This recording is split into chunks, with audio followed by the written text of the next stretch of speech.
In small-town Riverbrook, a simple act of cruelty ignited an unexpected revolution.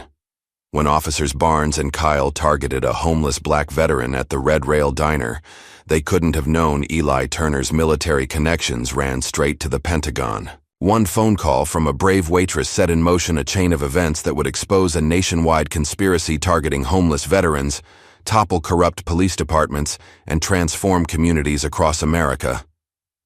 The cops who tossed aside Eli's dog tags never realized they weren't just harassing a nameless vagrant.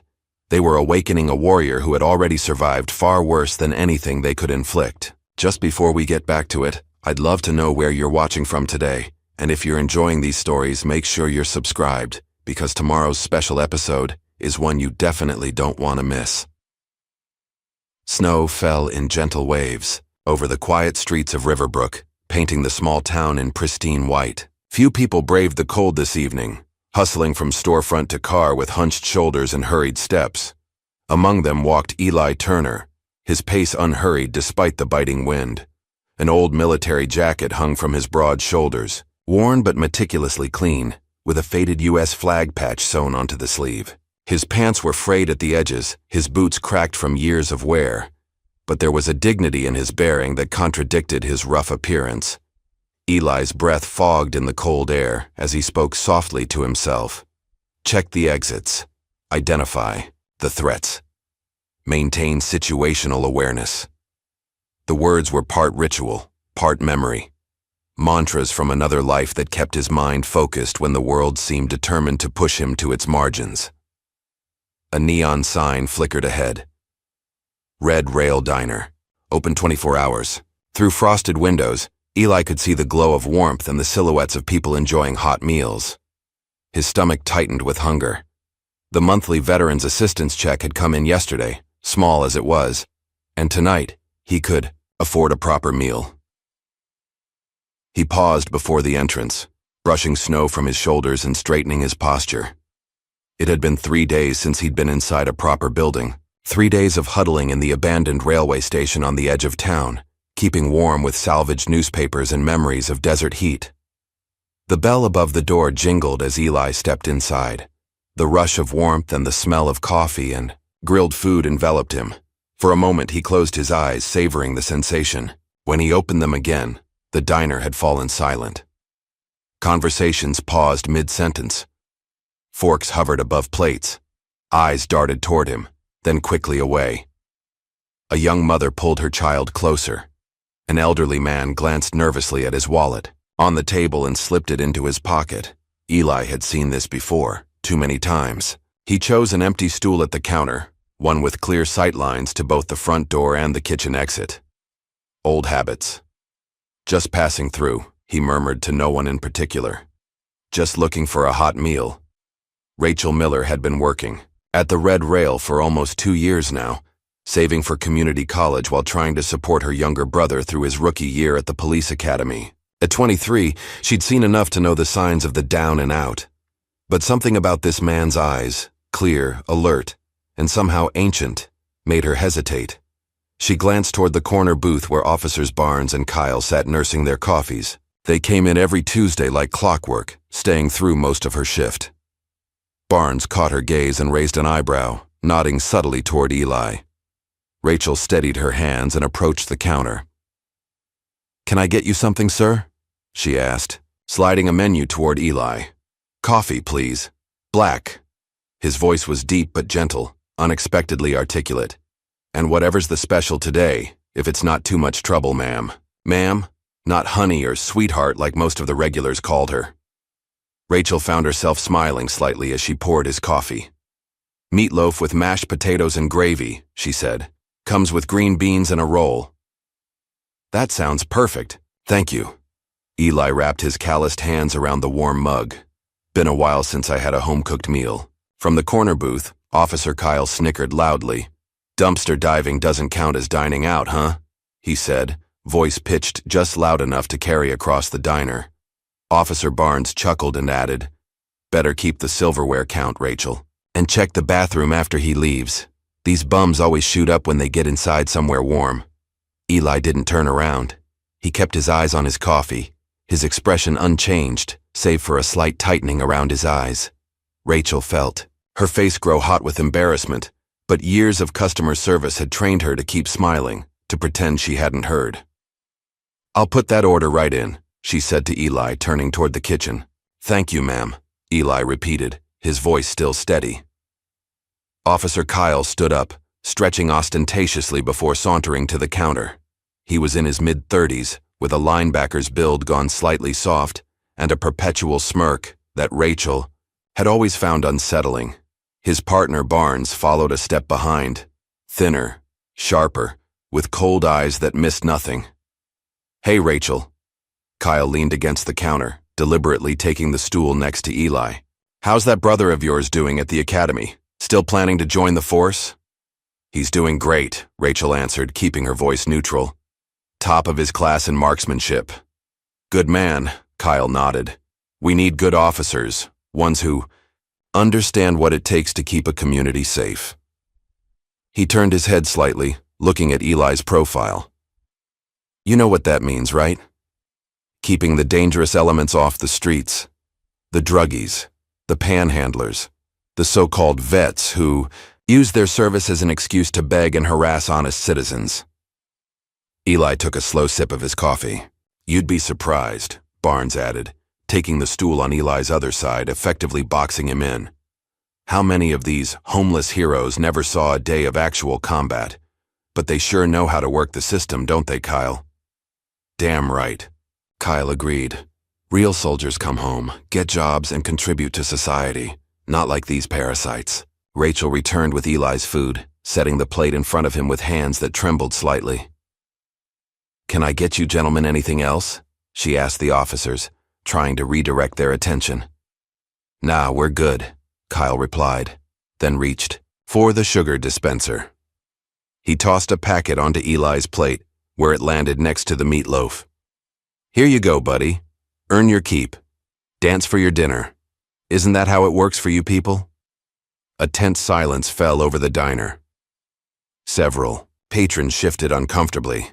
A teenage boy in the back booth surreptitiously pulled out his phone and began recording. Eli set down his coffee with deliberate care. He picked up the sugar packet between two fingers, turned in his seat, and placed it gently back on the officer's table. "I earned my dignity in Kandahar," he said quietly, "and I don't need to earn it again from you." The air in the diner seemed to freeze. Kyle's face flushed dark red, and Barnes's hand drifted instinctively toward his holster. "You threatening an officer, vagrant?" Barnes asked, his voice dangerously soft. "No, sir," Eli replied, turning back to his meal.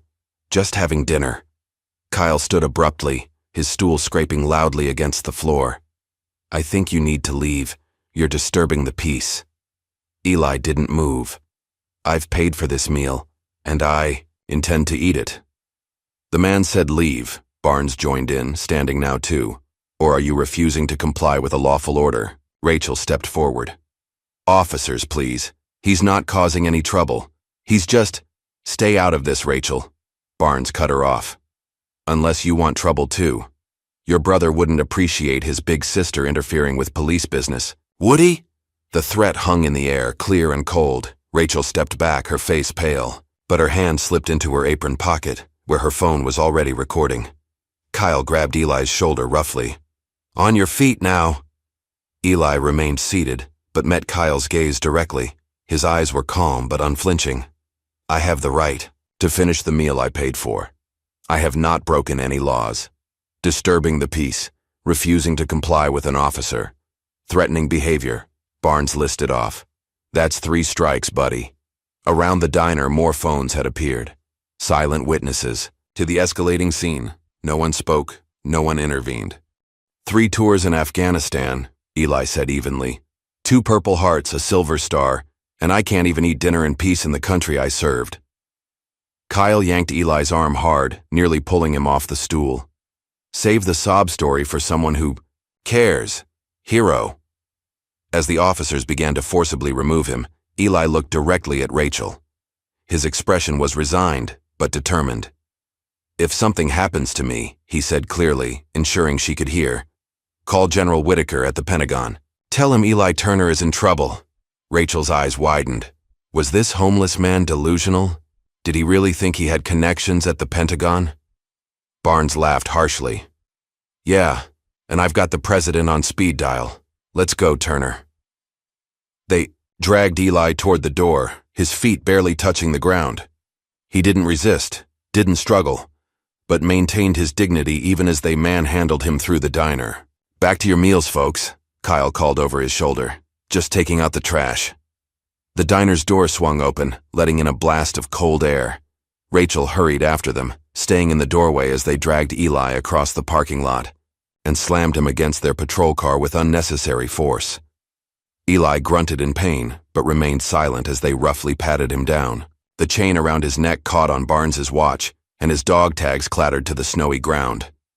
Kyle deliberately stepped on them, then kicked them aside with a smirk. Oops, he said, shoving Eli into the back seat.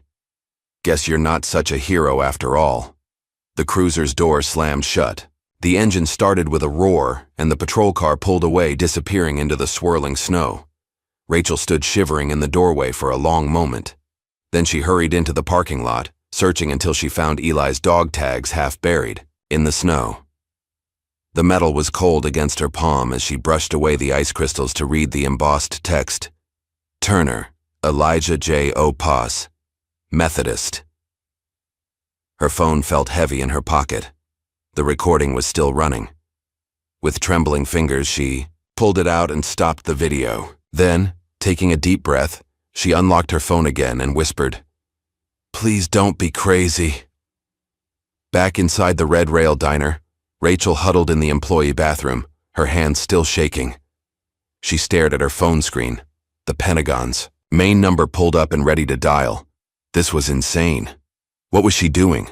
Calling the Pentagon because some homeless man told her to? She'd probably get laughed at or worse, get in trouble for wasting government time. But the look in Eli's eyes haunted her. The quiet dignity. The way he hadn't fought back.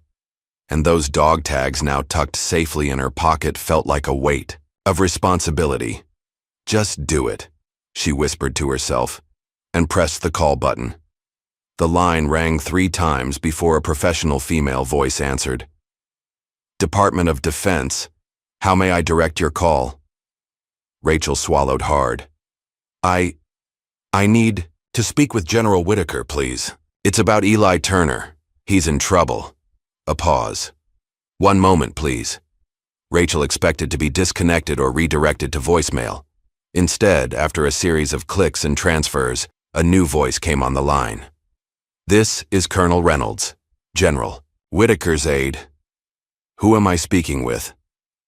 My name is Rachel Miller. I'm calling from Riverbrook. I was told to contact General Whitaker if Eli Turner was in trouble, and he is. 2 police officers just arrested him, and I'm afraid they're going to hurt him. Another pause, longer this time. Rachel could hear muffled conversation in the background. Miss Miller, please hold for General Whitaker. The seconds stretched into an eternity.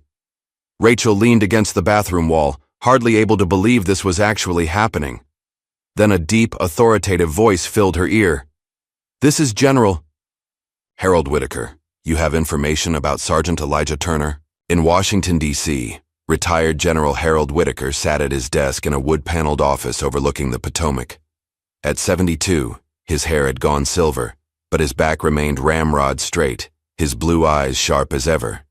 He was reviewing briefing materials for tomorrow's Senate Armed Services Committee meeting when the call came through. The moment he heard Eli Turner's name, everything changed. His expression shifted from polite interest to intense focus in an instant. Tell me everything, he commanded, already reaching for another phone on his desk. As Rachel recounted the events at the diner, Whitaker's jaw tightened. By the time she finished, he was on his feet, pacing the length of his office. Miss Miller, you did exactly the right thing. I want you to send me that video recording immediately. My aide will text you a secure number. Then I want you to go home and stay there. Do not discuss this with anyone else for now. Is that clear? Yes, sir, Rachel replied, relief washing over her. But what about Eli? Will he be okay? Sergeant Turner is one of the finest soldiers I've ever had the privilege to command, Whitaker said, his voice softening slightly. And I take care of my people. Always. After ending the call, Whitaker stood motionless for a moment, his mind 20 years in the past. The heat had been oppressive that day in 2003, dust coating everything as their convoy moved through the narrow streets of a small village outside Kandahar. Intelligence had reported Taliban movement in the area, but everything seemed quiet. Too quiet. The first RPG hit the lead vehicle without warning. The second took out the rear. They were boxed in, taking fire from rooftops and windows on all sides. Whitaker, then a colonel, had been thrown from the Humvee, his leg pinned beneath the burning vehicle. He'd given the order for his men to fall back, to save themselves, but Staff Sergeant Elijah Turner had refused. No man left behind. "Sir," Turner had said, his young face streaked with blood and grime. "Not today. Not ever." Under relentless enemy fire, Turner had organized a counterattack, creating enough of a distraction to free Whitaker and carry him to safety. Then he'd gone back, rescuing 3 more wounded soldiers before the air support arrived. Now, Whitaker picked up his secure line and dialed a number from memory. "This is General Whitaker. Authorization code, Sierra Echo 94 Alpha." A pause. "I need an immediate intervention at the Riverbrook Police Department in..." He checked his computer. "Western Pennsylvania. One of our decorated veterans is being held there under questionable circumstances. I want DoD Internal Affairs on site within the hour." He made 5 more calls in rapid succession, to his contacts at the Department of Justice, to the Secretary of Defense's office, to an old friend who now headed the Veterans Affairs Administration. "It's about Eli Turner," he said each time. And each time strings were pulled, favors called in, wheels set in motion.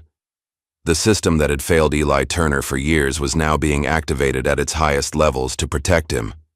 In the holding cell of the Riverbrook Police Station, Eli sat with his eyes closed, his breathing measured and even. The concrete bench was cold beneath him. His ribs ached where Barnes had landed an accidental blow while escorting him inside. But his mind was somewhere else entirely. He'd learned meditation during his recovery at Walter Reed.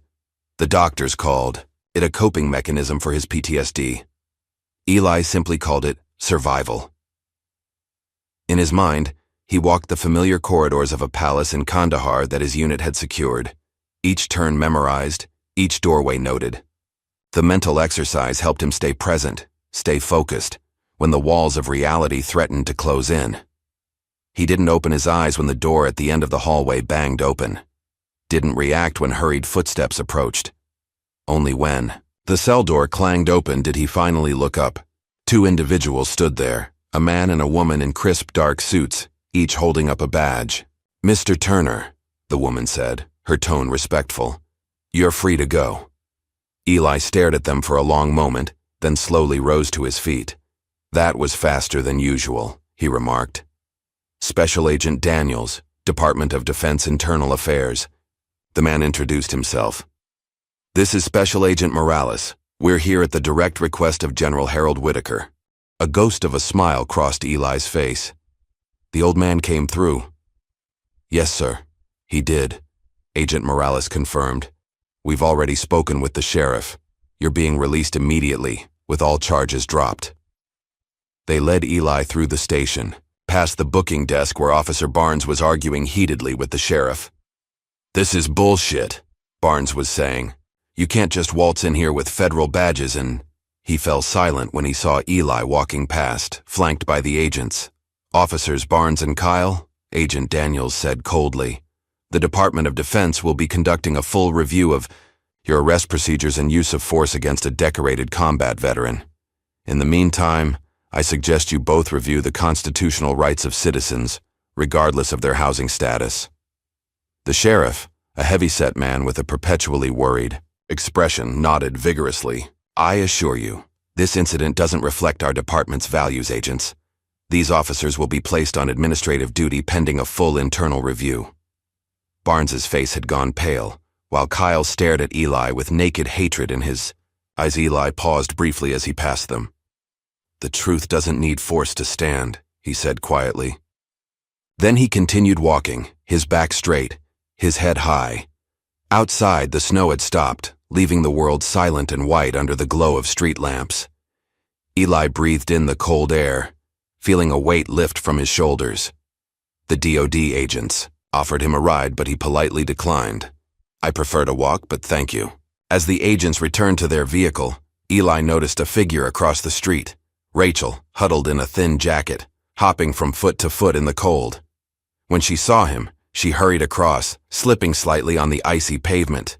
"You're okay," she exclaimed, relief evident in her voice. "I was so worried they'd—" She trailed off, glancing at the imposing black SUV with federal plates.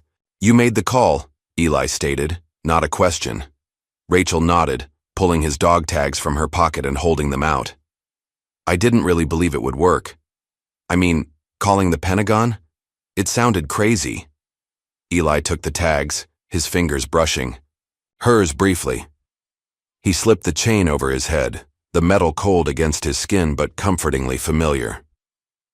"It always works," he said, tucking the tags under his shirt. "Truth scares cowards. And General Whitaker always keeps his promises." "Who is he?" Rachel asked. "How does a general at the Pentagon know you by name?" Eli looked up at the night sky, where stars were beginning to appear between breaking clouds. "That's a long story," he said, "and not one for tonight." "Where will you go?" Rachel wrapped her arms around herself, shivering in the cold. "I have a place," Eli assured her. "Don't worry about me, but thank you for making the call, for believing me." Rachel hesitated, then reached into her bag and pulled out a paper-wrapped package. "Your dinner," she explained. "You never got to finish it. I had the cook wrap it up for you." Eli accepted the package with a nod of gratitude. Kindness is rare these days. Remember that. With that, he turned and walked away, his silhouette growing smaller against the snowy landscape. Rachel watched until he disappeared around a corner, then slowly made her way home, wondering what she had just set in motion. In Washington, General Whitaker was on his final call of the evening. "Ava, it's your godfather." "Uncle Harry?" Ava Washington's voice was warm with affection. "This is a surprise. It's not even my birthday. I need a favor, sweetheart. A big one. Name it." No hesitation. "I need you to help an old friend. His name's Eli Turner, and he's in a storm." Ava, a driven civil rights attorney who had made a name for herself taking on police brutality cases, sat up straighter in her chair. "What kind of storm?" "The kind that needs someone with your particular skills to navigate," Whitaker replied. "Pack a bag. I'm sending a car for you in an hour. You know I have court tomorrow. This is more important. This man saved my life, Ava, and now it's our turn to save his." There was a brief silence on the line, then, "I'll be ready." As Whitaker hung up, he looked at the photograph on his desk. Himself, much younger, standing beside Eli Turner and their unit in Afghanistan. Brothers in arms. "Hang in there, Sergeant," he murmured. "The cavalry's on its way." The morning sun cast long shadows across Riverbrook streets as a sleek black sedan pulled into the parking lot of the Pine Grove shelter. The worn brick building had once been a textile factory before being converted into a temporary haven for those without homes. 3 days had passed since the incident at the Red Rail Diner, and while the local police had gone unusually quiet, tension hung in the air like the threat of an approaching storm. Ava Washington stepped out of the car, her tailored navy suit and confident stride marking her immediately as an outsider. At 34, she'd built a reputation as one of the most formidable civil rights attorneys on the East Coast, specializing in cases of police misconduct. The daughter of a judge and goddaughter to General Whitaker, she moved through the world with the assurance of someone who knew exactly where she belonged. Inside the shelter's common room, Eli sat alone at a corner table, a steaming cup of coffee between his hands. His eyes tracked Ava the moment she entered, assessing her with the quiet vigilance that had kept him alive through 3 tours in Afghanistan and 5 years on the streets. "Mr. Turner," Ava approached, extending her hand. "I'm Ava Washington. General Whitaker sent me." Eli regarded her for a long moment before accepting the handshake. The general's moving fast. Usually takes the military a decade to respond to anything. A hint of a smile touched Ava's lips. Harry, General Whitaker, said you might be resistant to help. He also said you're too smart to turn it down when you need it. I've been handling my own problems for a long time, Ms. Washington, Eli replied, gesturing to the empty chair across from him. Not sure what a fancy lawyer from D.C. can do about small-town cops with attitudes. Ava set her briefcase on the table and took a seat. Those small-town cops with attitudes violated your civil rights, Mr. Turner, and based on what I've started digging up, you're not their first victim. She leaned forward, her voice dropping. This isn't just about what happened to you at that diner. This is about a pattern of abuse that's been going on in this town for years. Eli's expression remained impassive, but something flickered in his eyes. A spark of the same righteous anger that had driven him to rescue Whitaker under enemy fire all those years ago. I'm not looking to start a war, he said quietly. With all due respect, Mr. Turner, Ava replied. The war already started. You just happened to be on the front line. After a moment, Eli nodded almost imperceptibly. What do you need from me? For starters, your full story. And then I need to meet the waitress who recorded the incident. An hour later, Rachel nervously handed over her phone to Ava in the back booth of a coffee shop 3 towns over. She'd been jumpy since making the call to the Pentagon, convinced that Officers Barnes and Kyle would somehow discover her role in Eli's release. I have the full video from my phone, Rachel explained, her voice barely above a whisper. And I went back to the diner the next morning and downloaded a copy of the security footage too. My friend Mark works there and has access to the system. Ava raised an eyebrow, impressed. That was smart thinking. I kept thinking about what would have happened if I hadn't made that call, Rachel admitted. What they might have done to him in that cell when no one was watching. She twisted a paper napkin between her fingers. My brother Jameson is at the police academy. He wanted to be a cop to help people. I always thought, I never realized. Most officers do want to help, Eli said gently. It's the ones who want power you have to watch for. Ava spent the afternoon reviewing the footage, making notes, and building the foundation of a legal kiritu. By evening, she had started digging into the records of Officers Barnes and Kyle. Multiple use-of-force complaints, she told Eli as they sat in her motel room, papers spread across the bed. All dismissed. No disciplinary action taken. She held up a list. And these are just the ones that were formally filed. I'm betting there are dozens more that never made it to paper. Eli nodded grimly. People without homes learn quickly that the system rarely works in their favor. What's strange is that several complainants mysteriously disappeared or recanted, Ava continued, frowning at her notes.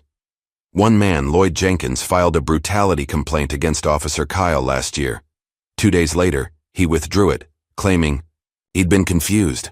A week after that, he apparently left town. No forwarding address. Or they made him disappear, Eli suggested quietly. Ava looked up sharply. That's a serious accusation. I've been on Riverbrook streets for 2 years, Ms. Washington. I've seen people vanish before. Ones who made too much noise caused too much trouble. He shrugged. Official story is always the same. They moved on, found better opportunities elsewhere. But when a man leaves behind his only possessions, his medication, he's not leaving by choice. As the evening deepened into night, Eli reluctantly shared his own backstory with Ava. His voice remained steady, but the pain behind his words was palpable. Sarah and I had been married 3 years when she got sick. Pancreatic cancer. Aggressive. The VA kept losing her paperwork, delaying treatments due to administrative errors. By the time they sorted it out, he trailed off, staring out the window at the darkness. After the funeral, I couldn't focus. Missed mortgage payments. The bank was quick enough then. No administrative errors when they wanted their money. Some company I'd never heard of bought the loan, and suddenly the payments doubled. Predatory lending, Ava murmured, making notes. Maybe. Doesn't matter now. Lost the house. Lost my job when I couldn't get to work anymore. PTSD episodes got worse. And here we are. Eli spread his hands. Just another homeless vet with a hard luck story. Except you're not just another anything. Mr. Turner, Ava said firmly. You're the man who saved General Whitaker's life, and now we're going to save yours." The next morning, as Ava continued her investigation, she uncovered something disturbing. A pattern emerged from email records she'd obtained through legal channels, references to a group called the Shieldmen. "It seems to be some kind of network within the police department," she explained to Eli and Rachel over lunch. "Officers who operate outside normal protocols under the guise of protecting the community from undesirable elements." Rachel paled. "That sounds like something from a bad movie. Unfortunately, it's all too real," Ava replied. "And based on these communications, both Barnes and Kyle are members, along with at least 6 other officers in the department, including Captain Broderick, who heads the Internal Affairs Division." "The fox guarding the henhouse," Eli muttered. Throughout the afternoon, Ava interviewed other unhoused individuals in Riverbrook. Their stories painted a disturbing picture: systematic harassment, unexplained injuries during arrests, belongings lost while in custody, and in several cases, people being transported miles outside town limits and abandoned in the middle of the night. They call it helping them move on to better opportunities. An elderly man named Frank explained, his weathered face a map of deep lines and old scars. "Happened to my buddy Thomas last winter. They picked him up for loitering outside the library. Next thing I know, they drop him 20 miles out with no coat in a snowstorm. Found him 3 days later, frozen to death in a drainage ditch." Each story added another piece to the puzzle. The Shieldmen weren't just corrupt cops. They were conducting a deliberate campaign to rid Riverbrook of anyone they deemed unworthy. When Ava attempted to file a formal complaint with the district attorney's office, she hit an unexpected wall. "I'm sorry, Ms. Washington," the assistant DA, a nervous young man named Alan Parker, told her. "But I can't accept these documents without proper authorization from local law enforcement." "That's not correct, and you know it," Ava challenged him. "A civil rights complaint can be filed directly with your office, especially when it involves allegations against the police department itself." Parker's eyes darted to the door, then back to Ava. "Look," he whispered, leaning closer. "You don't understand how things work here. These allegations you're making, they won't go anywhere, they never do. Are you being threatened, Mr. Parker?" He straightened abruptly. "I think our meeting is over. Good day, Ms. Washington."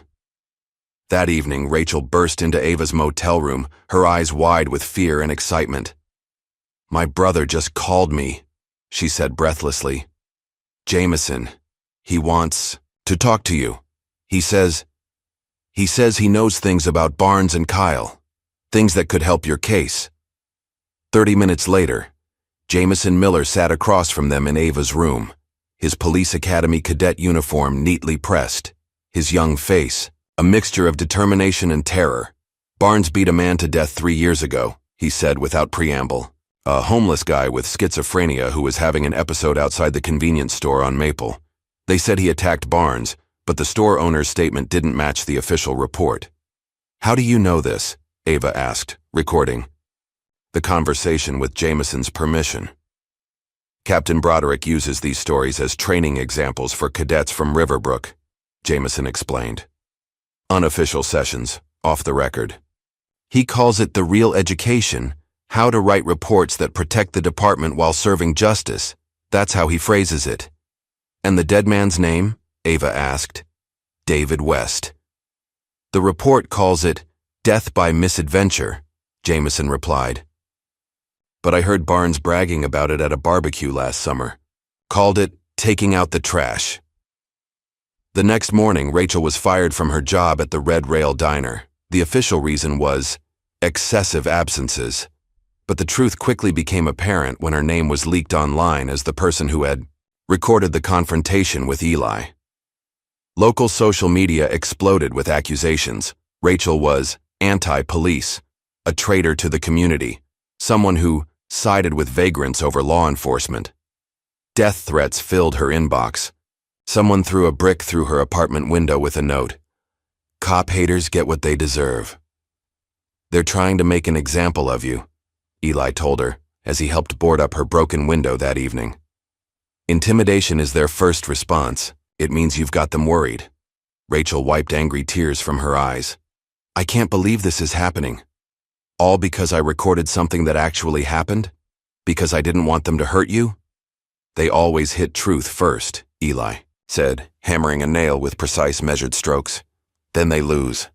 Later that night, as Ava returned to her motel from a late dinner, a pickup truck swerved toward her on the otherwise empty road. She jerked the wheel hard, barely avoiding a collision as the truck roared past, its occupants shouting obscenities. When she reached her room, she found the door ajar, the place ransacked, her laptop missing. "This isn't just about intimidation anymore," she told Eli when he arrived in response to her urgent call. "They're actively trying to silence us." Eli surveyed the destroyed room with the calm assessment of a combat veteran. "Then it's time we fight back. Not their way. Our way." "What did you have in mind?" Ava asked. "I need to make a phone call," Eli replied. "To an old friend who specializes in unconventional warfare." The next morning, Eli stood at a payphone outside a gas station on the edge of town. He'd insisted on using a landline rather than a cell phone, old habits of operational security dying hard. He dialed a number from memory and waited. "Q's Tech Haven," a cheerful voice answered. "We fix what others can't. How can I help?" "The Eagle needs new talons," Eli replied, using a recognition phrase from their service days. A beat of silence, then, "Turner? Is that really you, man?" "It's me, Q, and I need your help." Quincy Q. Morales had been the communications specialist in Eli's unit, a technical genius who could make radio signals reach through mountains and jury-rig satellite uplinks from scrap metal. An IED had taken both his legs below the knee 6 months before their tour ended, but it hadn't diminished his skills or his spirit. Eli had carried him 3 miles to an extraction point while under enemy fire, refusing to leave him behind even, as Q begged him to save himself. "Where are you?" Q asked, his tone immediately shifting to business. "Riverbrook, Pennsylvania. Small town with big problems." "I know it. That place has been on my radar for a while now. Local police have an unusually high rate of use of force incidents against homeless individuals." Q's keyboard clicked rapidly in the background. "Give me 6 hours. I'll bring the cavalry." True to his word, 6 hours later, a modified van with the logo Q's Tech Haven painted on the side pulled into the parking lot of Ava's new motel. She'd switched locations after the break-in, using cash and a pseudonym to secure the room. Q rolled his wheelchair down the vehicle's ramp with practiced ease. At 38, he retained the upper body strength of the soldier he'd once been, his arms corded with muscle beneath his worn Batman t-shirt. Behind him came 3 other individuals, 2 men and a woman, each carrying specialized equipment in heavy cases. Eli met them outside, and the reunion hit him with unexpected emotion. He and Q clasped forearms in the grip they'd used in Afghanistan, both men's eyes suspiciously bright. "Still getting into trouble, I see," Q said with a grin. "Still pulling me out of it, I hope," Eli replied. Inside the motel room, introductions were made. Besides Q, the team consisted of Marcus Ghost Wilson, a former intelligence analyst with a particular talent for digital forensics; Brianna Trace Hamilton, an ex-military police officer who specialized in counterintelligence; and Jordan Link Peterson, a cybersecurity expert who had worked for the NSA before opening his own security firm.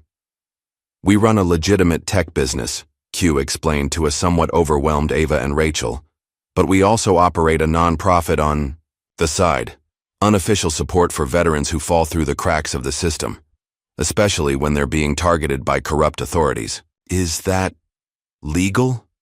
Rachel asked hesitantly. Trace smiled. "We operate in gray areas, but we never break the law. We just find information that's already there, waiting to be discovered." "We're digital archaeologists," Link added. "We dig up buried secrets. And in my experience," Ava said, her legal mind quickly adapting to the new allies, "evidence is admissible regardless of how embarrassing it might be for the perpetrators, as long as it was legally obtained." "Exactly," Q nodded. "Now, let's talk strategy." Within hours, Q's team had converted the motel room into a command center. Multiple laptops were networked together, specialized equipment monitored police band radio, and Ghost had even managed to tap into the traffic camera feed covering most of downtown Riverbrook.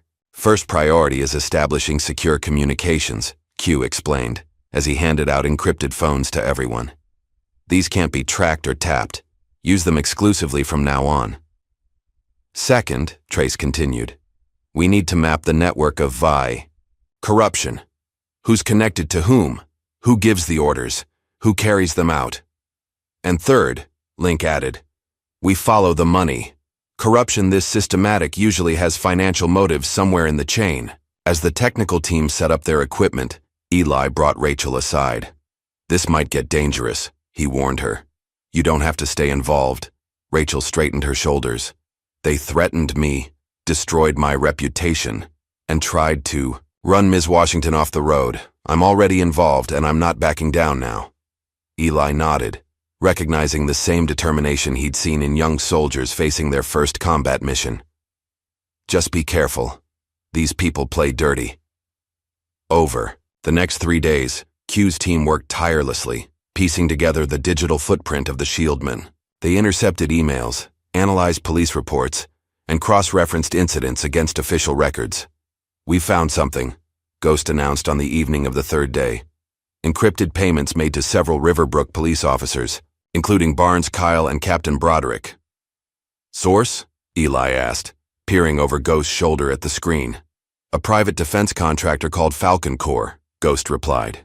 They've been making regular transfers through a series of shell companies. The amounts range from $2,000 to $5,000 per month depending on the officer's rank. What's Falcon Corps' business? Ava asked, already taking notes.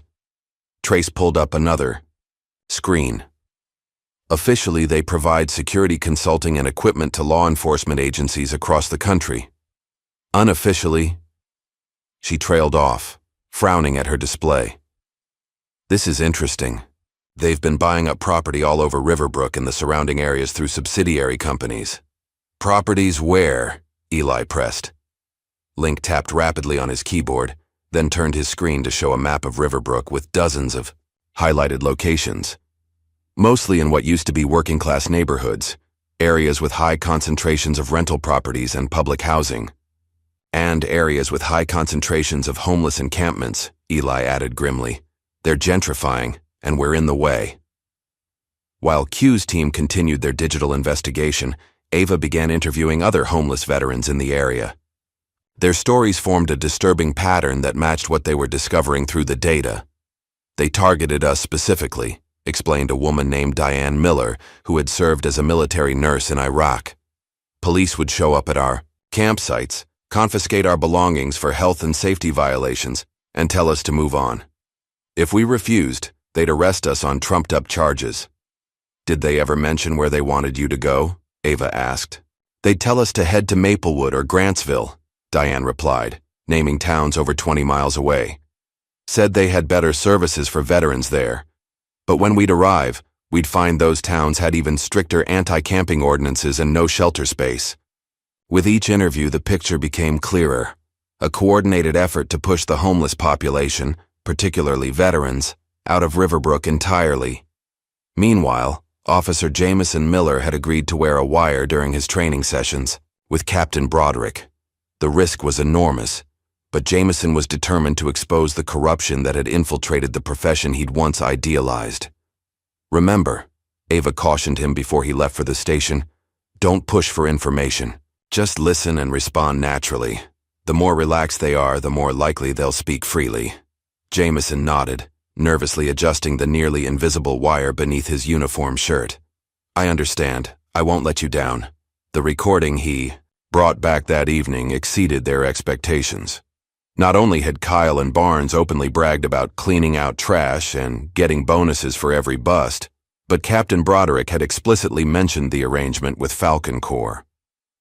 The company needs these properties clear by end of quarter, Broderick had told the cadets during an unofficial briefing. Every vagrant you remove puts money in the city's pocket, and ours.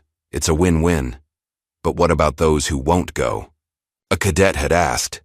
That's why we have the holding cells in the old warehouse, Broderick had replied casually. Sometimes people need extra persuasion to understand they're not welcome here anymore. Rachel, who had been quietly supporting the team's efforts while searching for a new job, suggested a different approach to bring public attention to the situation. People respond to faces, to real stories, she explained. What if we created short videos about the veterans being targeted, humanize them, show their service, their struggles, and how they're being treated now? With Q's technical assistance, Rachel began filming mini-documentaries featuring willing veterans. She edited them carefully, contrasting their honorable service with their current treatment by Riverbrook authorities. The first video featuring Eli's story was uploaded to social media platforms on a Thursday evening. By Friday morning, it had over 1 million views. The response was immediate and overwhelming. Local news stations picked up the story. National veterans organizations issued statements of support. Justice for Eli began trending on social media. The pressure forced Judge William Harmon, who had expunged multiple excessive force complaints against the Shieldmen, to agree to a meeting with Ava. Under careful questioning, and with the implied threat of exposure, the judge revealed a disturbing truth. Broderick has files on everyone, he admitted, his hands trembling as he poured himself a third whiskey. He calls them cop files, dirt on judges, council members, business owners, anyone who might oppose him.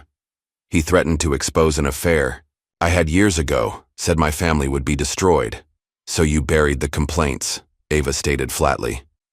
I did what I had to do to protect my family, the judge whispered. God help me. With each new piece of evidence, the team refined their plan to expose Broderick and the entire Shieldmen network. They would use live-stream testimony, hidden surveillance, and media attention to force accountability. We need to move quickly, Eli warned during their strategy session. The more pressure we apply, the more desperate they'll become. His words proved prophetic. That same afternoon, as Rachel left the motel to pick up lunch for the team, a police cruiser pulled alongside her. Officer Kyle stepped out, his face twisted in a mockery of a smile. Rachel Miller, he said, you're under arrest for interference with police business and tampering with evidence. That's ridiculous, Rachel protested, backing away. I haven't tampered with anything. Your video says otherwise, Barnes added, emerging from the driver's side. Get in the car, now. Despite her protests, despite the broad daylight and the busy street, the officers forced Rachel into the cruiser and sped away. The abduction was captured by a traffic camera that Q's team had hacked into. Within minutes, Eli was organizing a response. They won't take her to the station, he said, his voice calm but his eyes blazing with controlled fury. That would be too public now with all the attention. They'll take her to their off-the-books location, the warehouse Broderick mentioned.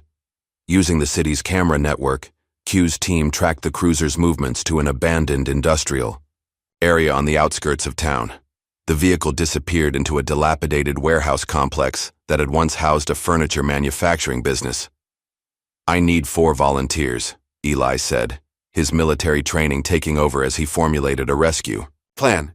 Former combat veterans preferred. This is going to be dangerous, but we do this by the book. No weapons, no excessive force. Our job is extraction only. Get Rachel out safely. Within an hour, Eli had assembled a team of 5 veterans, each with specialized skills from their military service. They approached the warehouse complex from different directions, using hand signals and encrypted radio communications to coordinate their movements. Using thermal imaging equipment borrowed from Q's tech arsenal, they located 2 heat signatures in a small outbuilding, one seated and stationary, likely Rachel, and one moving around the confined space, presumably a guard. Eli led the approach, moving with the silent precision that had made him a legendary squad leader in Afghanistan. At his signal, 2 veterans created a diversion at the main entrance, while Eli and the remaining 2 approached the outbuilding from the rear. The lock on the door was simple, quickly defeated by one of Eli's team. Inside, they found Rachel tied to a chair, a bruise forming on her cheek but otherwise unharmed. Officer Barnes sat nearby, seemingly waiting for further instructions. The officer reached for his weapon, but Eli moved faster. With a single, precise strike, the same technique he'd used to disarm insurgents in close-quarter combat, he knocked Barnes unconscious. Are you hurt? Eli asked Rachel as he quickly untied her restraints. She shook her head, adrenaline and relief making her voice tremble. I'm okay, They were waiting for Broderick to arrive. They kept asking about the evidence we've collected, They helped her to her feet. Rachel pulled a small recording device from her shoe. "I never stopped recording," she said with a shaky smile. "Not since they grabbed me."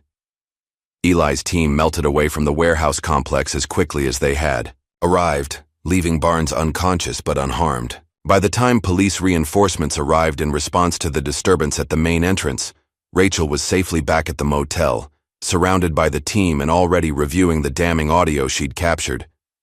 "They admitted everything," she said, her voice steadier now as determination replaced fear.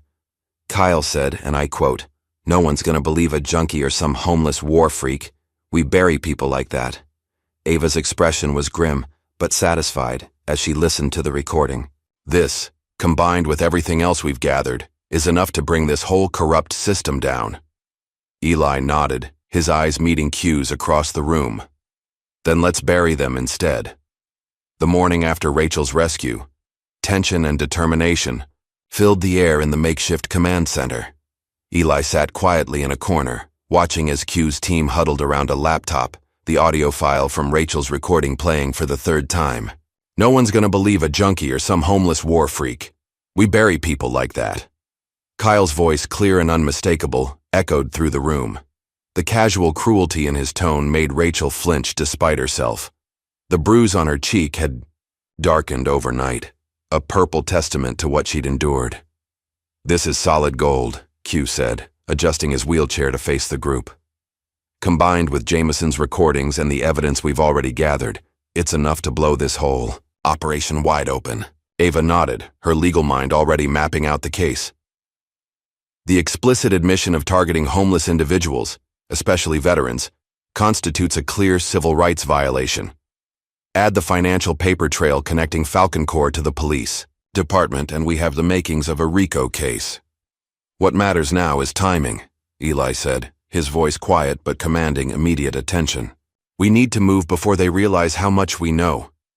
The team worked through the morning, analyzing the data they'd collected. By early afternoon, Ghost emerged from his digital excavation with a breakthrough. "I've cracked into a hidden server," he announced, waving the others over to his screen. "It contains the entire vagrant suppression initiative dating back 3 years. Internal memos, officer evaluations based on removal quotas, payouts from Falcon Corps. It's all here." Trace leaned closer, scanning the files. "This goes beyond Riverbrook. Look at these distribution lists. Multiple towns, coordinated efforts, Shieldmen chapters embedded in police departments across 3 counties. It's a nationwide scandal waiting to erupt," Ava breathed, scrolling through page after page of damning evidence. "They've been systematically targeting minorities, veterans, and activists under the guise of community stability, and Falcon Corps has been funding it all." "But why?" Rachel asked, still trying to process the scale of the corruption. "Why would a defense contractor care about homeless people in small towns?" "Property values," Eli answered grimly. "Look at the development plans in these files. Falcon Corps' subsidiary companies have been buying up properties in cleaned areas at bargain prices, then flipping them for massive profits once the undesirable elements are gone." The revelation hit Rachel hard. She'd witnessed the changing face of her hometown over the past few years, coffee shops replacing diners, luxury condos rising where affordable housing once stood, but had never connected it to the increasing aggression toward the homeless community. "My brother was part of this," she said, her voice breaking slightly. "He must have known." As if summoned by her words, there was a knock at the door. Q quickly switched the monitors to an innocuous screen while Eli moved to answer it, one hand discreetly reaching for the knife at his ankle. It was Jameson, still in his cadet uniform, but with dark circles under his eyes and a haunted expression on his young face. "I need to talk to my sister," he said without preamble. Rachel stepped forward, crossing her arms defensively. "What is it?" "Not here," Jameson replied, glancing nervously at the others. "Privately." Eli shook his head slightly. "Anything you need to say to Rachel, you can say in front of all of us. We've all earned that trust." After a tense moment, Jameson's shoulders slumped. "I'm sorry," he said, looking directly at Rachel. I should have spoken up sooner. I knew, not everything, but enough. Enough to know it was wrong. Then why didn't you? Rachel demanded. The hurt in her voice unmistakable. Jameson's eyes dropped to the floor. I was recruited right out of the academy by Broderick. He said I had potential, that I could go far if I understood how things really worked. His voice trembled slightly. Then he showed me a file. Pictures of you, your apartment, your daily schedule. He said, "Your career starts with loyalty. Cross us and your family pays the price." The room fell silent as his words sank in. Rachel's anger visibly deflated, replaced by a mixture of horror and sympathy. "Textbook intimidation tactic," Eli commented, though his tone was gentler than his words. "Use family as leverage." "I tried to protect you by playing along," Jameson continued, finally looking up. "But after what they did to you yesterday, I can't do it anymore. I won't be part of this." Ava stepped forward. "We can protect you both, but we need everything you know. Names, operations, locations, all of it." Jameson nodded grimly. "I'll tell you everything."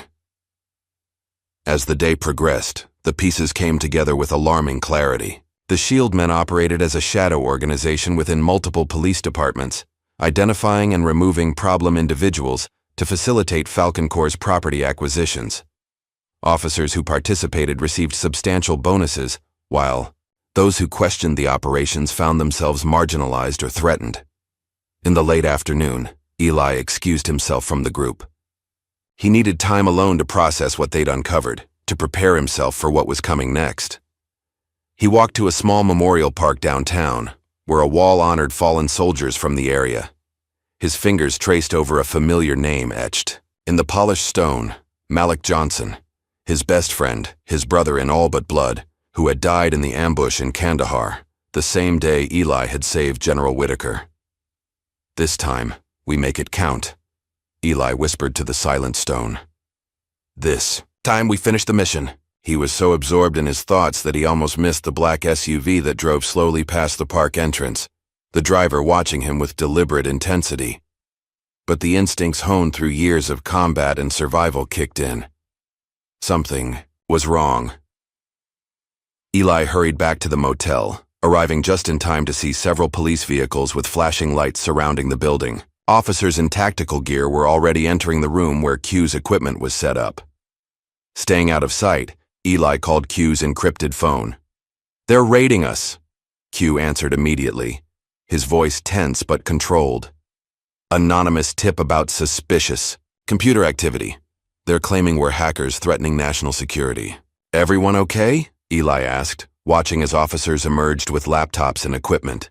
"They roughed us up a bit. I got a fractured arm when they flipped my wheelchair. Trace and Ghost are fine. They're taking our gear, but we prepped for this. Everything's been uploaded to secure servers they can't access." "Where's Rachel?" "She and Ava were out getting food when it happened. Link is with them. Jameson was here. They arrested him for interfering with police operations. Broderick was leading the raid personally. This is getting dangerous fast." "Stay low," Eli advised.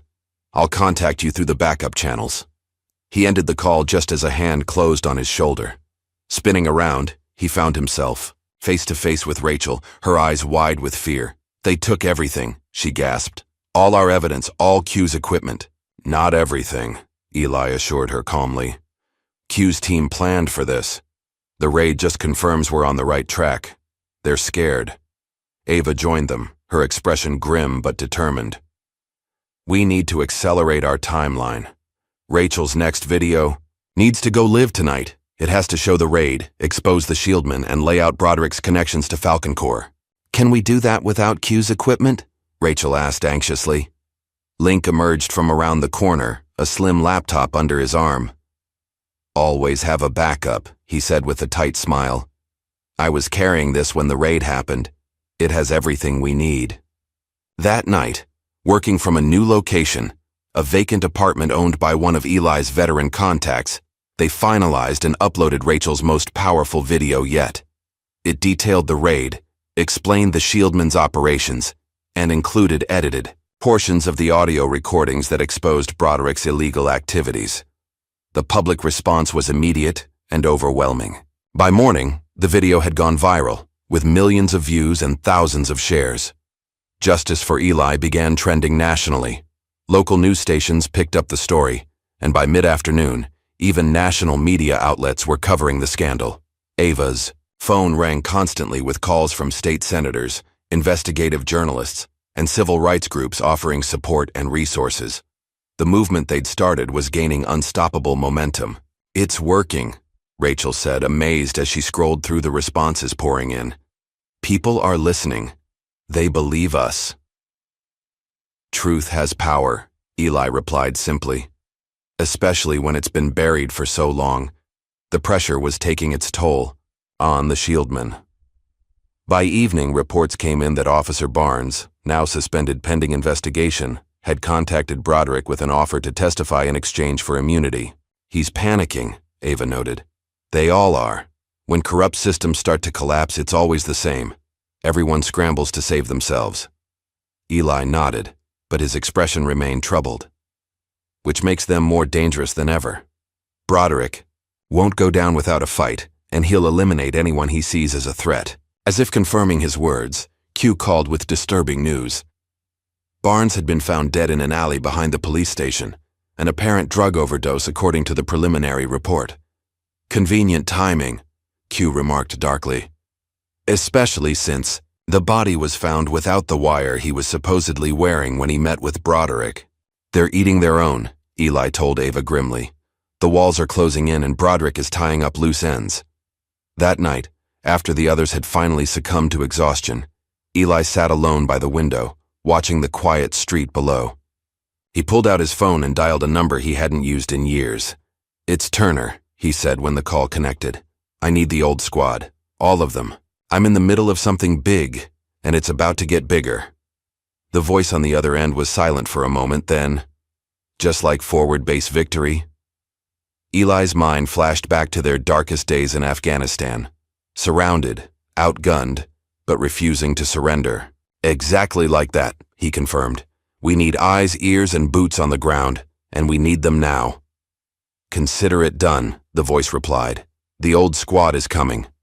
3 days later, Ava stood at a podium in Riverbrook's community center, addressing a packed hall of citizens, reporters, and cameras, live streaming to a national audience. The town hall meeting she'd organized had drawn far more attention than anyone had anticipated, with people lining the walls and spilling out into the parking lot.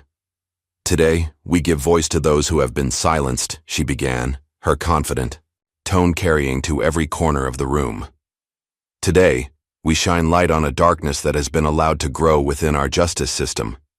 In the front row sat Eli, Rachel, and Jameson, along with several other victims of the Shieldmen's targeting. Q and his team managed the technical aspects of the event from a control room they'd set up in the back. Over the past weeks, we have uncovered evidence of systematic civil rights violations against homeless individuals, particularly veterans, in Riverbrook and surrounding communities, Ava continued. "This isn't about isolated incidents or a few bad officers. This is about an organized effort to criminalize poverty for the financial benefit of private interests."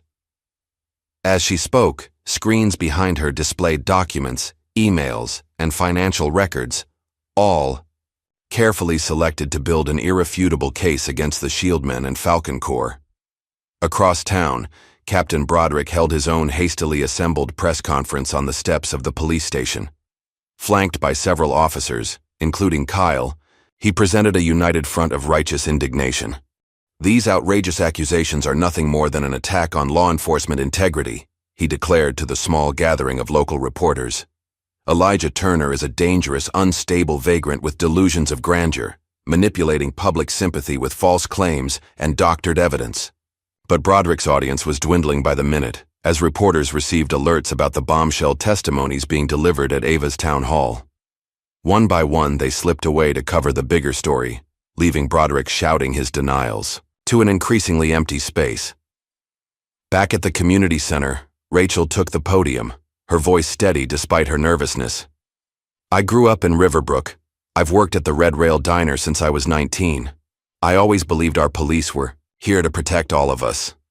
She touched the faded bruise on her cheek. But when I saw Officers Barnes and Kyle assault a man for simply existing in a public space, when I heard them mock his military service, when they threatened me for trying to help him, I couldn't stay silent anymore. Jameson followed, his cadet uniform replaced by civilian clothes, his young face solemn with responsibility. "I joined the academy because I wanted to serve my community," he began. "Instead, I was taught how to target the vulnerable, how to falsify reports, how to be part of a system that valued property over people." His voice broke slightly. "I'm ashamed of my silence, but I refuse to be silent anymore." One by one, victims shared their stories. A mother whose teenage son had been beaten by Kyle for sitting on a bench outside their apartment complex after curfew. An elderly veteran forced to abandon his meager possessions when officers threatened him with arrest for illegal camping.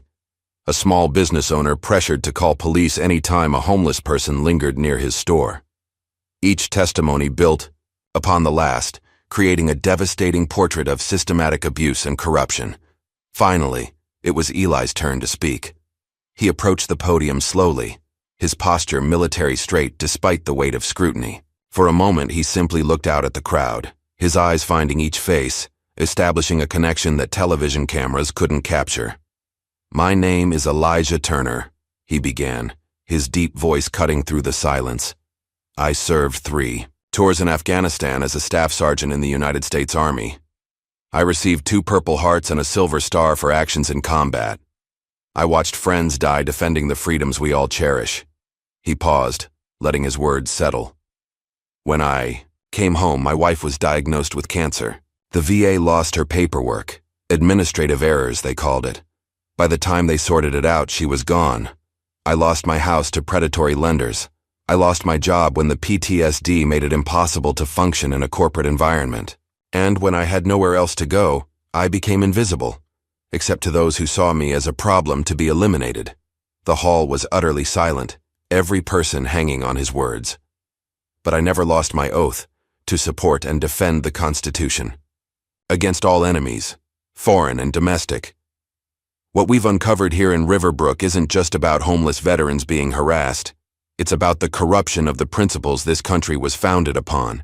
It's about justice being sold to the highest bidder." As Eli continued his powerful testimony, Q's team executed the final phase of their plan. They hacked into the Shieldmen's internal communication system, bypassing the security measures and accessing hours of recorded conversations and body camera footage that had never appeared in official reports. On giant screens throughout the hall, and on the live stream being watched by millions across the country, damning footage began to play. Kyle and Barnes using racial slurs while discussing vagrant removal, Broderick instructing officers on how to clean house before Falcon Corps inspections, officers laughing about planting evidence on troublesome homeless to ensure longer jail sentences. The audience gasped collectively. Several people began to weep. Others shouted in anger. In that moment, the Shieldmen's facade of respectability shattered beyond repair.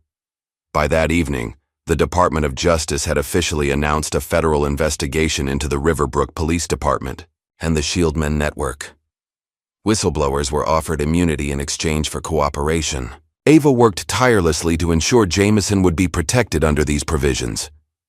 The local sheriff, desperate to distance himself from the scandal, placed Captain Broderick and Officer Kyle on administrative leave pending the outcome of the investigation. But by then, Broderick had already gone underground. "He's running," Q informed the team as they gathered in their new headquarters, a small office above a veteran-owned coffee shop downtown. "Our sources spotted him withdrawing large amounts of cash from 3 different banks yesterday. He's preparing to disappear." "Can we track him?" Ava asked, the legal prosecutor and her unwilling to let Broderick escape justice. "We're trying," Link replied, gesturing to his monitors where surveillance programs tracked credit card activities and traffic camera footage. "But he's being careful, using burner phones, cash only, staying off main roads." Eli exchanged a look with Q. "He'll contact Falcon Corps," Eli predicted. "He has too much dirt on them to be left hanging. He'll demand an escape route in exchange for his silence." "But will they help him?" Rachel wondered. "Or cut their losses?" Her question was answered the next morning when Officer Barnes was found, dead in an alley behind a bar frequented by police officers.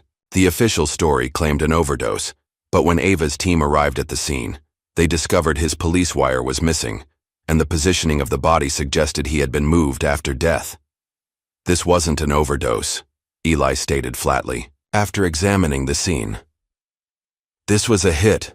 Barnes was going to talk and someone made sure he couldn't. Falcon Corps cutting their losses, Q agreed grimly. Broderick's next if they can find him. The team redoubled their efforts to locate Broderick before either Falcon Corps operatives or federal agents could reach him. Eli knew that Broderick's testimony would be crucial to exposing the full extent of the corruption and potentially to saving other lives targeted by the Shield men. It was at this critical juncture that reinforcements arrived. Samir, Wrench, Taleb pulled up outside their headquarters in a modified van filled with surveillance equipment.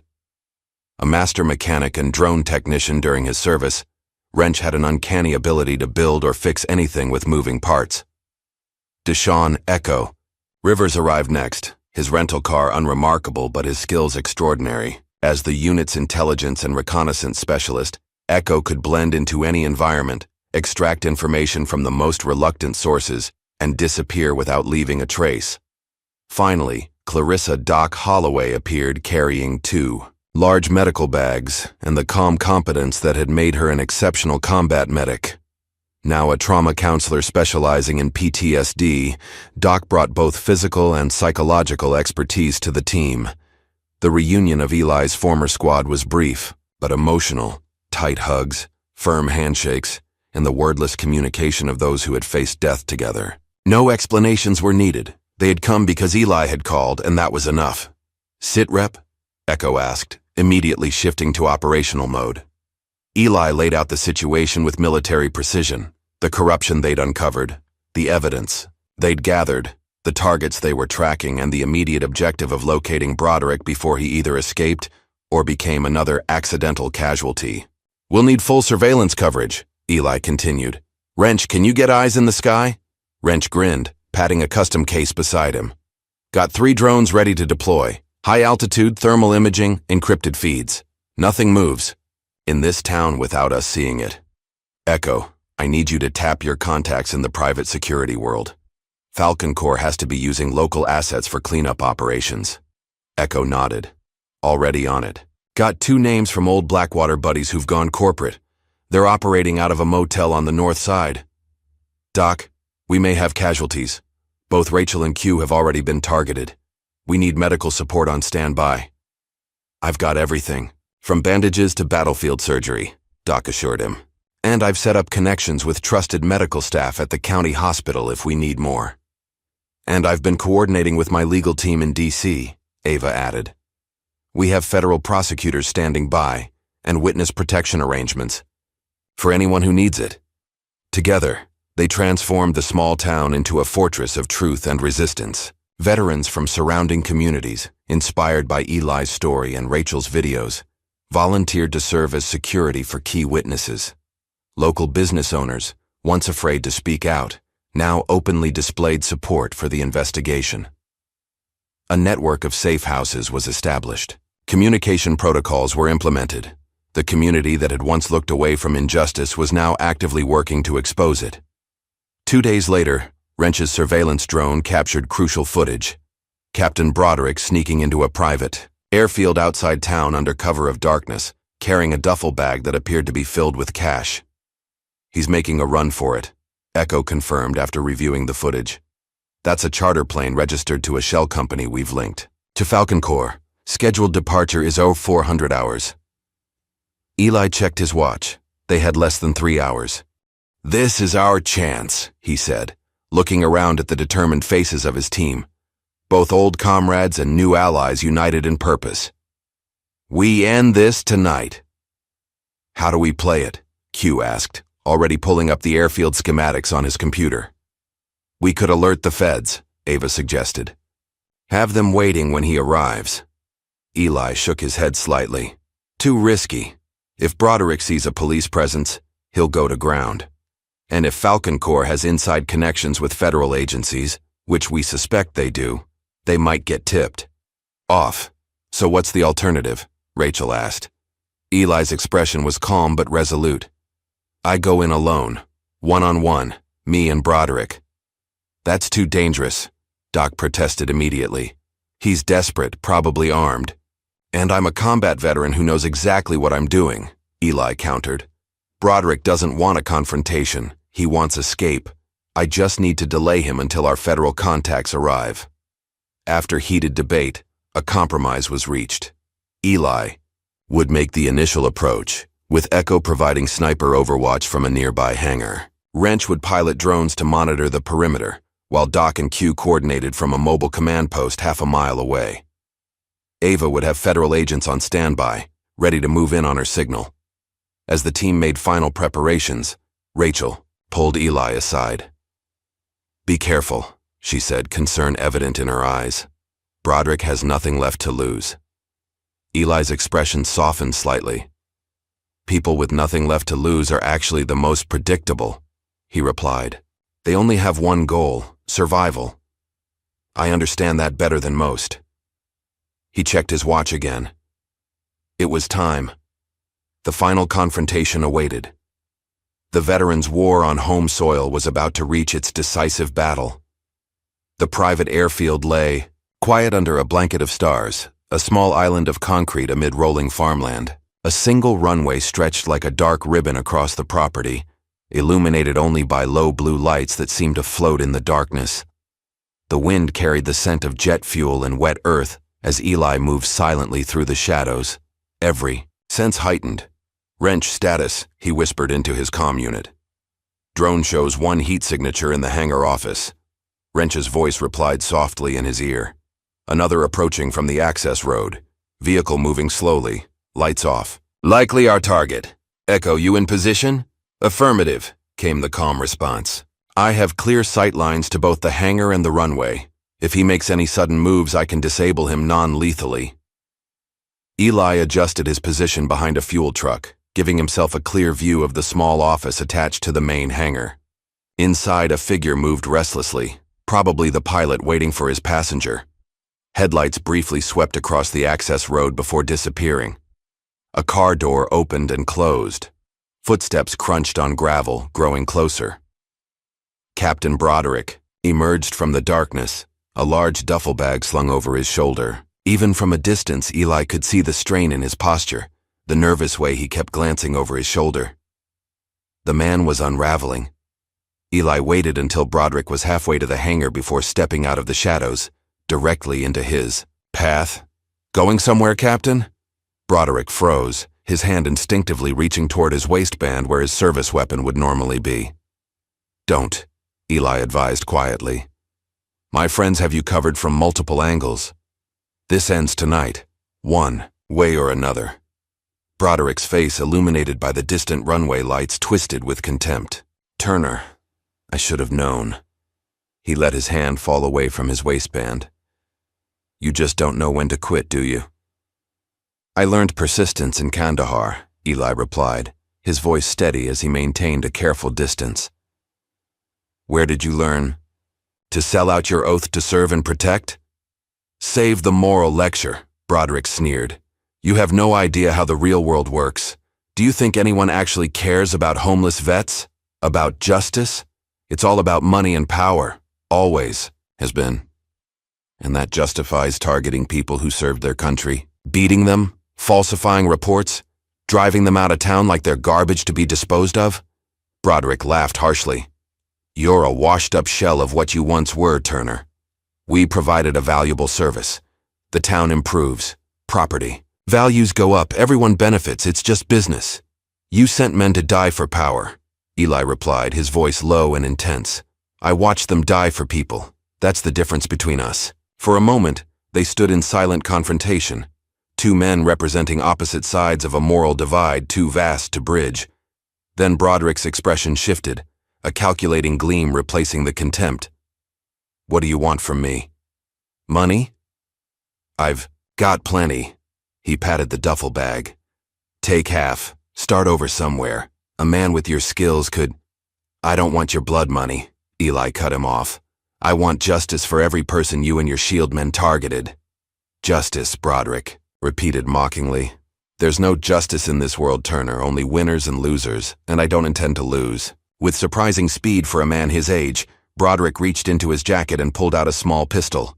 But before he could aim, floodlights suddenly illuminated the airfield, temporarily blinding both men. Federal agents, drop your weapon, a voice commanded through a loudspeaker. In the confusion, Broderick swung his gun toward Eli, desperation overtaking reason. Echo's shot rang out from his position, precise, controlled, hitting Broderick's shoulder. The captain cried out in pain, his weapon falling to the tarmac. Within seconds, federal agents swarmed the airfield, converging on their location with weapons drawn. Ava emerged from one of the vehicles, flanked by 2 senior agents. I thought. We agreed to wait for my signal, Eli said as she approached, though there was no real reproach in his tone. Plans changed when he pulled that gun, Ava replied. I wasn't about to let him shoot you. As agents secured Broderick and read him his rights, they cataloged the contents of his duffel bag. Nearly $500,000 in cash, 3 fake passports, and a flash drive that likely contained insurance against Falcon Corps' betrayal. Captain David Broderick, you're under arrest for civil rights violations, conspiracy, extortion, and attempted assault with a deadly weapon, the lead agent announced formally. You have the right to remain silent. Broderick, clutching his wounded shoulder, glared at Eli with pure hatred. This won't stick, he hissed as they led him away. Falcon Corps has people everywhere. Judges, prosecutors, politicians. You've started a war you can't win. Eli watched impassively as they loaded Broderick into a vehicle. The war started when you decided some lives were worth less than others, he said, though not loudly enough for Broderick to hear. And it ends when justice is served, no matter how long that takes. The federal investigation moved with unprecedented speed, largely due to the mountain of evidence Ava's team had assembled. 3 days after Broderick's arrest, a formal hearing was convened at the federal courthouse in Pittsburgh. The case had drawn national attention, with major news networks broadcasting live from outside the building.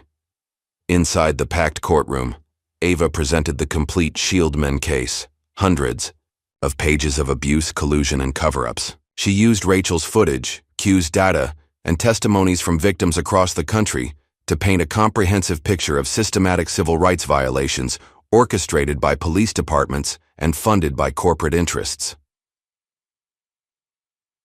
What we've uncovered is not just a local issue, she told the judge, her voice ringing with controlled passion. The Shieldmen network operates in at least 7 states, targeting vulnerable populations, particularly homeless veterans, to facilitate corporate land grabs disguised as community improvement initiatives. The judge, an imposing woman with decades of civil rights experience, listened intently as Ava laid out the case. When the hearing concluded, she issued immediate injunctions against all identified Shieldmen chapters and ordered a nationwide investigation into Falcon Corps' activities. In the days that followed, media attention intensified. Major news anchors conducted special reports on the scandal. Senate committees announced hearings. Public outrage swelled as more victims came forward with their stories. Eli found himself unexpectedly thrust into the spotlight. Veterans organizations requested his presence at rallies. Advocacy groups sought his endorsement. A prominent senator even called to personally invite him to speak before Congress. I'm not a politician, Eli told Q after declining the 3rd interview request of the day. I'm just a soldier who saw something wrong and tried to fix it. Sometimes that's exactly what people need, Q replied, looking up from his rebuilt computer system. Not politicians or celebrities, just someone who stands up for what's right, no matter the cost. The cost had indeed been high. Eli still had no permanent home, though a local veteran had offered him a spare room for the duration of the proceedings. His PTSD episodes had increased with the stress, leaving him sleepless and hypervigilant. And despite the growing support, he mourned for those who hadn't survived the Shieldmen's targeting, including his friend Thomas, who had frozen to death after being abandoned miles from town. Doc Holloway noticed his struggle. During a quiet moment at their temporary headquarters, she sat beside him, her medical training giving way to her counselor's intuition.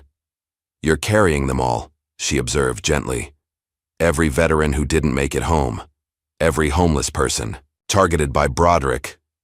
You can't save everyone, Eli. I know, he replied, staring at his calloused hands. But I'm still grieving for those I couldn't. That grief is important, Doc acknowledged.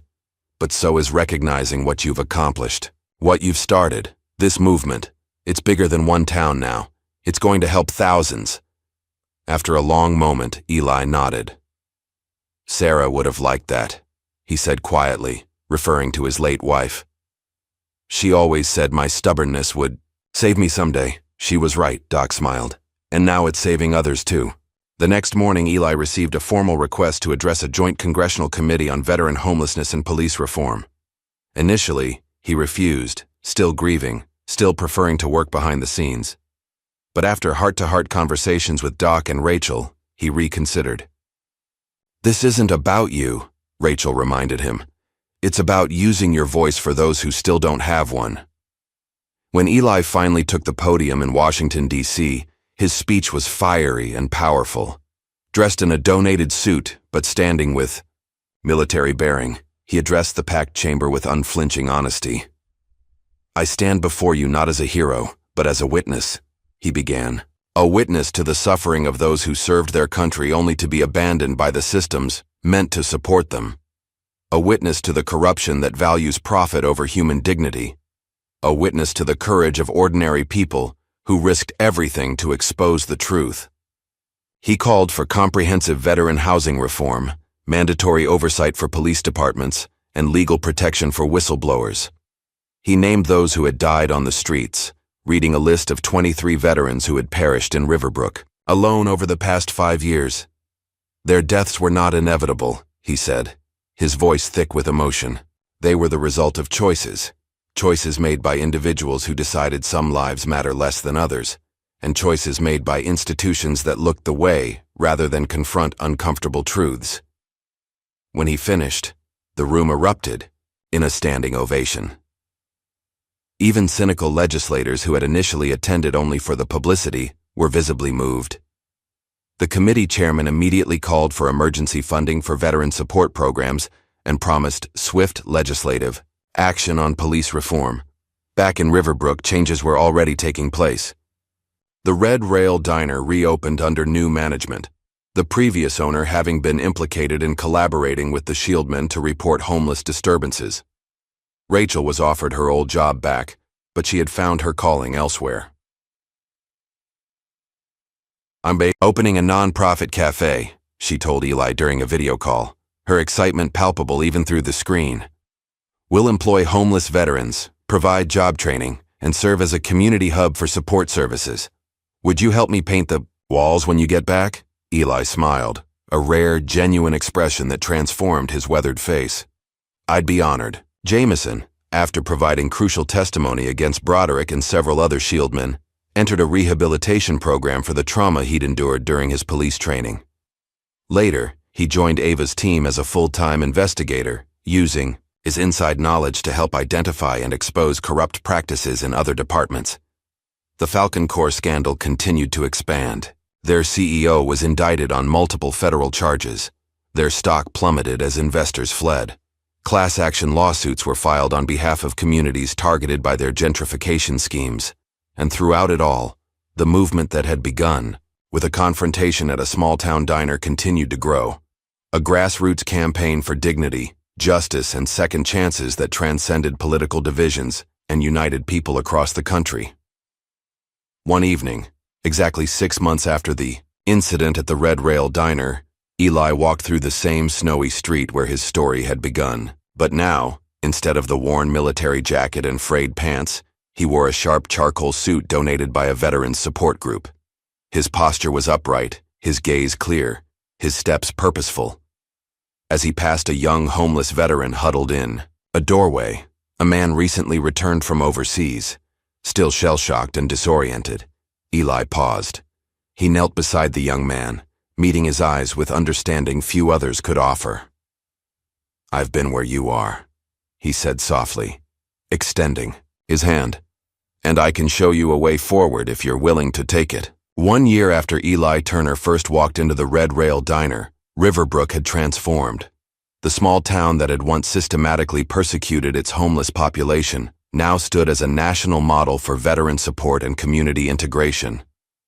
Large crowd gathered in the morning sunshine for the dedication of the Turner Veterans Community Center, a renovated factory building that now housed transitional apartments, mental health services, job training facilities, and a medical clinic specifically designed for veterans' needs. Q led the ceremony from his wheelchair, his health fully restored after the injuries sustained during the police raid. Children from the center's after-school program surrounded him, wearing T-shirts emblazoned with Veterans for Justice across the front. Today we celebrate not just a building, Q addressed the assembled crowd, but the birth of a movement. A year ago, one man refused to be silenced. Today, thousands stand with him, demanding dignity and justice for those who served. In the front row sat General Whitaker, now serving as a special advisor to the President's Commission on Veteran Homelessness. Beside him, Ava smiled proudly, her work on the Shieldmen case having culminated in landmark legislation named the Dignity Act, providing unprecedented protections for homeless individuals nationwide. Eli stood slightly apart from the crowd, uncomfortable with being the center of attention, but deeply moved by what his stand had accomplished. Children played freely in what had once been an abandoned lot, now transformed into a vibrant community garden. Veterans who had previously hidden in the shadows now walked openly through town, their service honored rather than exploited.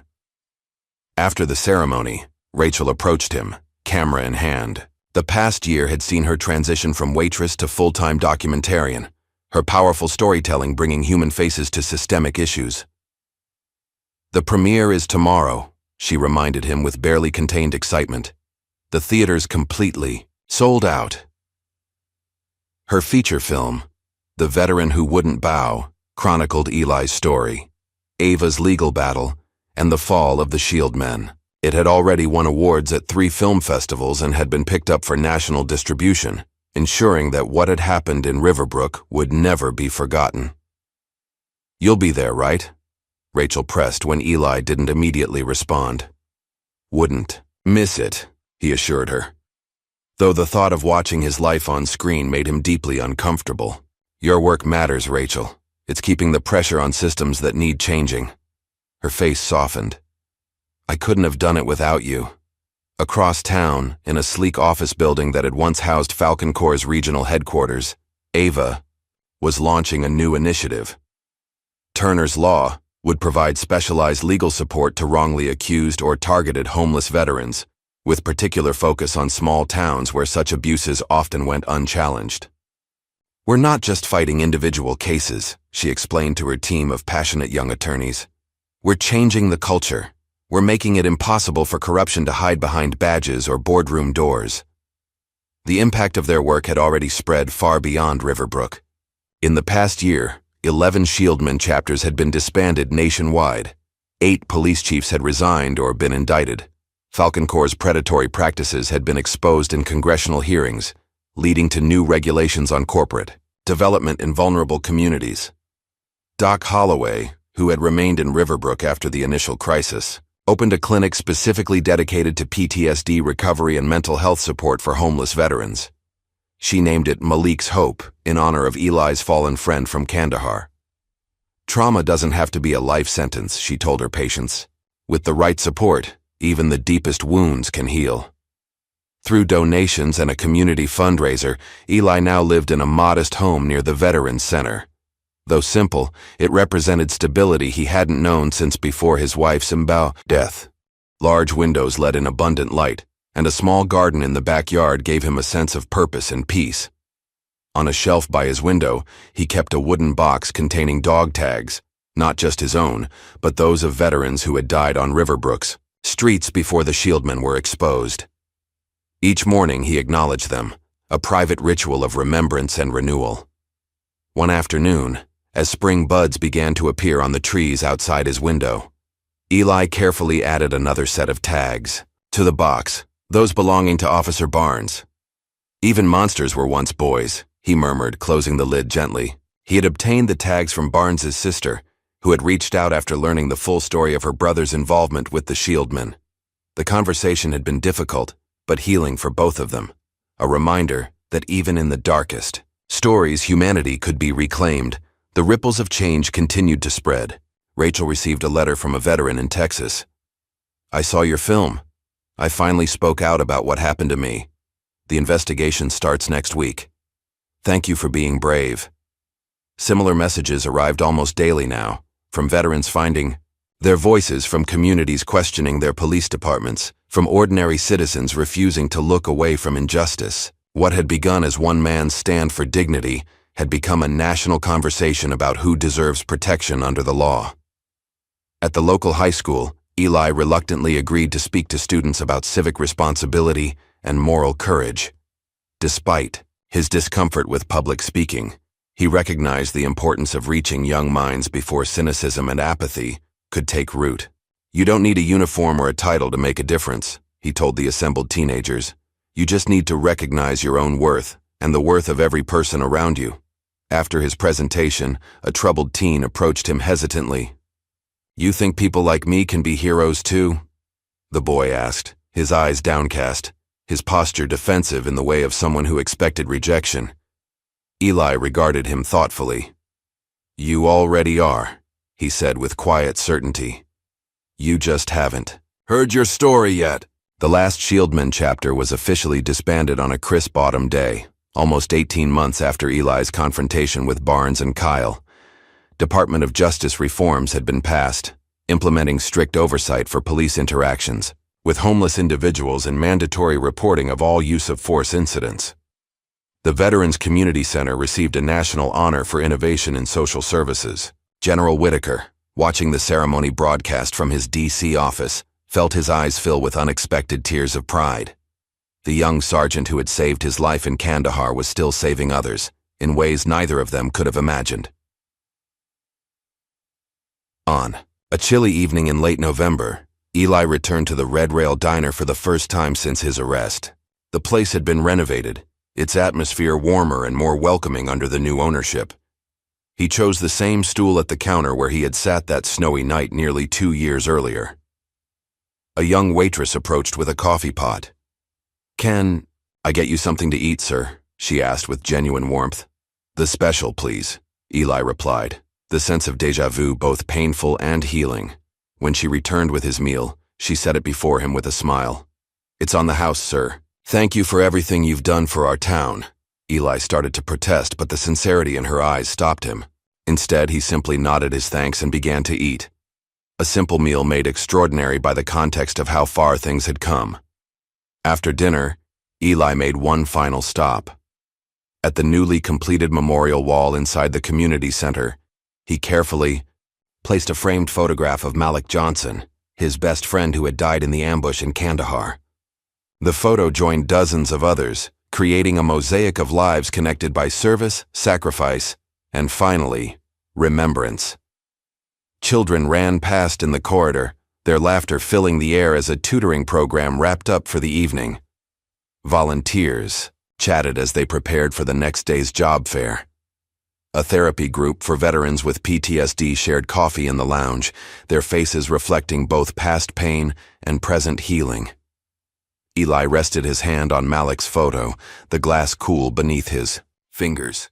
"We're finally home," he whispered.